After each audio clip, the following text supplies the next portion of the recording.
Hey, Cornbread review off the bat, bro. You might not like my review there, man. Yeah, so all in all, man, it ended up coming up 2.5 out of 5. Two of them things. Yo. 5 out of 5 cornbreads for the cornbread review. What you think? Yo, welcome back, Cornbread Movie Review family. We are back with another episode. I kept getting a lot of requests for this movie. A lot of requests talking about how good it is, and I need to do a review. I can't wait for this to come out, but we finally here. So I appreciate everyone reaching out to me. If you guys out there, write some in the description, man. What movies you would like for me to review, maybe some TV shows, but this is an interactive thing. You know, I'm always going to be straight up with y'all, so y'all be straight up with me. Let me know how I'm doing. Make sure you like, subscribe, and share. So we're going to talk about this movie called Infinite. Maybe you heard about it a couple weeks ago, but it just came out on Paramount Films. So the movie's Infinite. What's some things from this movie? It's PG-13. I know I review a lot of rated R movies, blah, blah, blah, right? But this movie's PG-13, so, you know, it's not just, okay, put the kids to bed and watch it. So you can watch this with them. It should be pretty safe, all right? PG-13. So we're going to get into it. If this is the first time you watching a Cornbread movie review, please keep in mind that I do a review in 5 different categories. First category is acting, cinematography, storytelling. Did I get what I bought? And is it a must-see? And we're going to talk about all those things today. So first category, acting. Who's in this movie? Mark Wahlberg.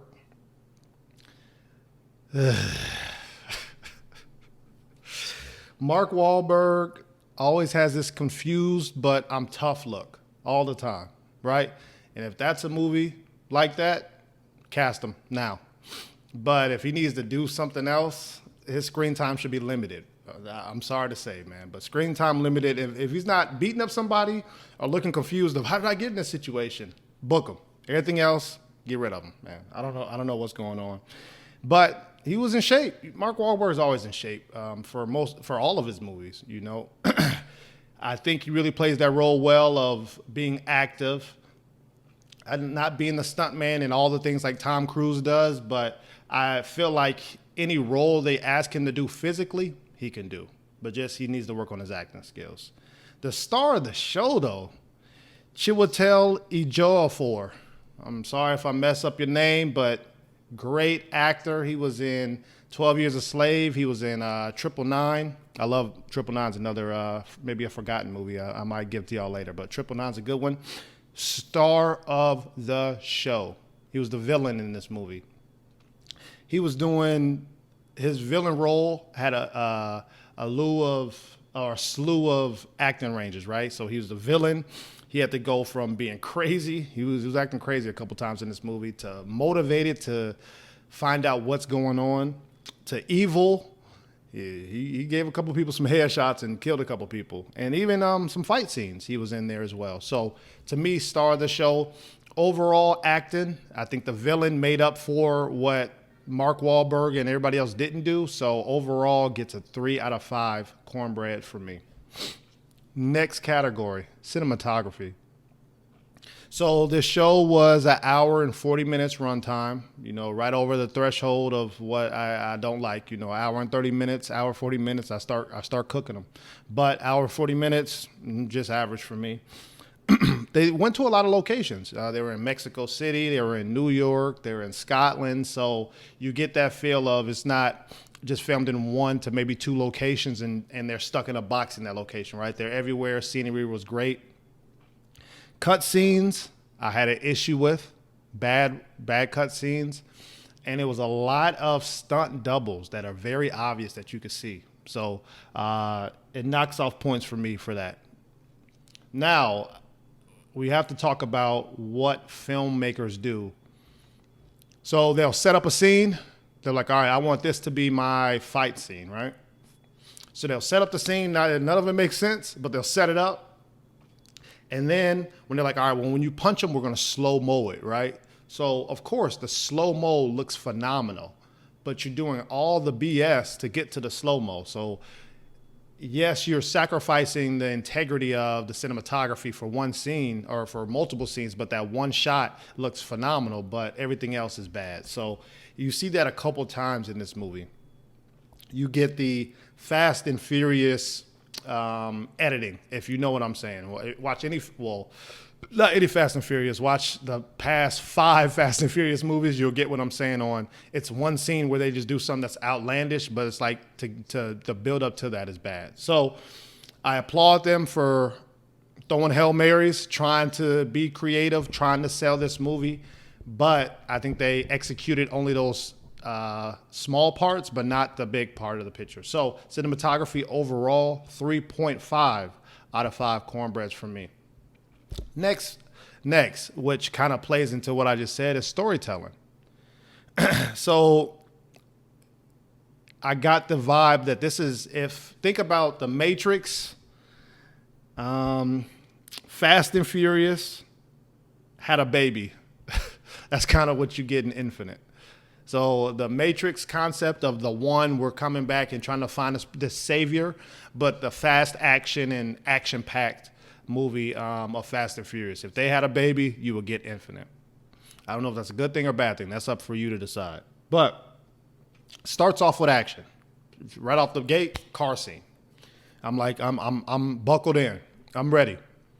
And then probably like a minute in, the driver sees a brick, fast tracks on the brick, like spins out, and the brick, he's used the bricks as like a bullet or a projectile to hit a cop car, and then the cop car goes flying off. Like, come on, man. Like, come on, dog. We're forcing it. We're forcing it. I don't like that. I don't like that at all. So Mark Wahlberg plays a schizophrenic action star, but he's in the present.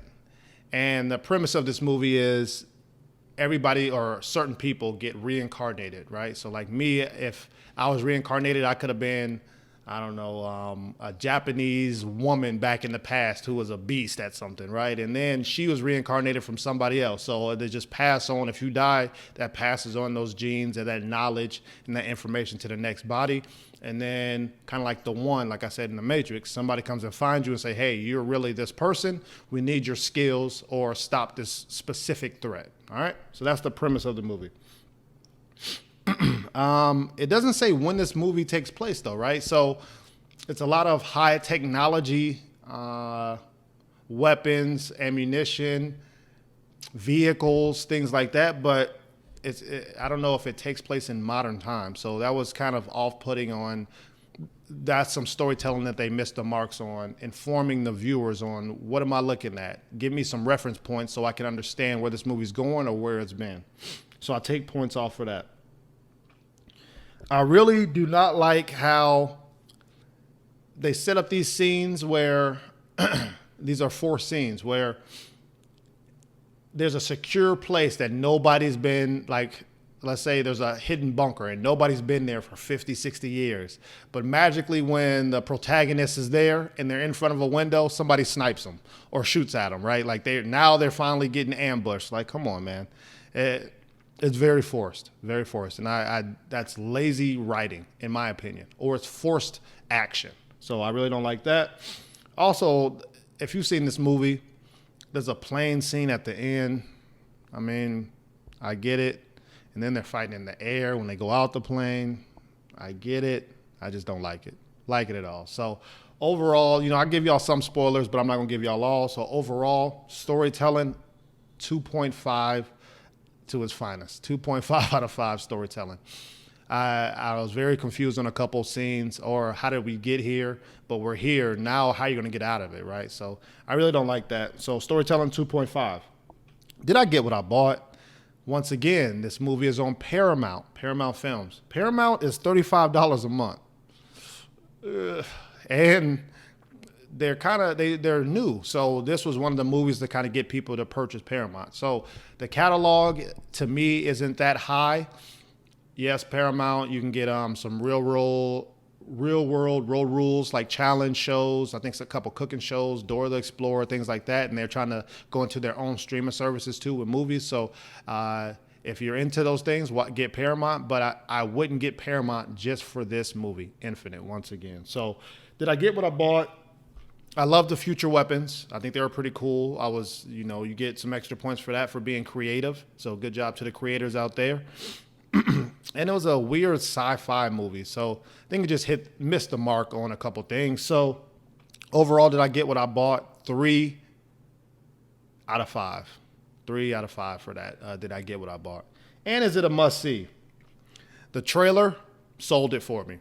As soon as I saw the trailer, I said, oh, I got to see this. Especially, I don't dislike Mark Wahlberg, so I'm going to see what movies he's in.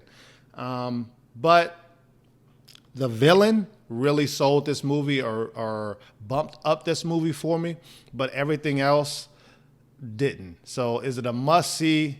Very average. Once again, this movie came out a couple weeks ago. So if you're itching to watch it or if you've already seen it, let me know what you think about this. But is it a must-see? 2.5 out of 5. This is a movie where you want to see something else, you've seen it, okay, now go to this movie. Or there's nothing else to watch this movie, okay? So it's in Paramount. I don't know if it's in movies or theaters or not, but once again, it's on Paramount, so you could check it out. 2.5 is a must-see. So drum roll, please. Overall, where are we at? This movie gets a 3 out of 5 Cornbread movie review from me. So very average for me. But I'm not mad I watched it. It's just I got a lot of requests for it. A lot of people liked it. But to me, I think they oversold it to me. So 3 out of 5 Cornbread movie reviews for me. Check out my old 2021 movie reviews. Let me know what you think of the list too, man, from top to bottom. I've seen a lot of movies so far, and we're only, halfway through the year, so I'm going to keep episodes coming every week. Now, we have reached the forgotten segment of Cornbread Movie Review. I'm never going to leave y'all without giving y'all a movie to go back and check, man. Once again, this is a segment where maybe you forgot about this movie, maybe you've seen it and you need to double back, or maybe you never heard about this movie, but you need to watch now. So, this movie is called Negotiator. Classic to me, Negotiator. This movie came out in 1998. It's more of a crime action thriller. It has to deal with being framed and cover-ups and things like that, but I love it. Samuel L. Jackson, he's in this movie. He's the star of this movie. This is probably like a top 5 Samuel L. Jackson movie for me. This was in his prime when he was in a lot of things and he was cooking, right? So Samuel L. Jackson is in this. Also, Kevin Spacey. This is way before the Me Too movement, or maybe to him it was during the Me Too movement. I don't know. So I know he's canceled now, but don't cancel him just for this movie. So this movie's called The Negotiator. Go check it out. You will be impressed. And once again, if you've seen it before, go back and watch it because it is a classic. So in the description box, let me know what you think. If you please like the video and share and subscribe, hit the notification bell. We are back with another Cornbread movie review. I love y'all, and I'll holler at y'all again. Peace.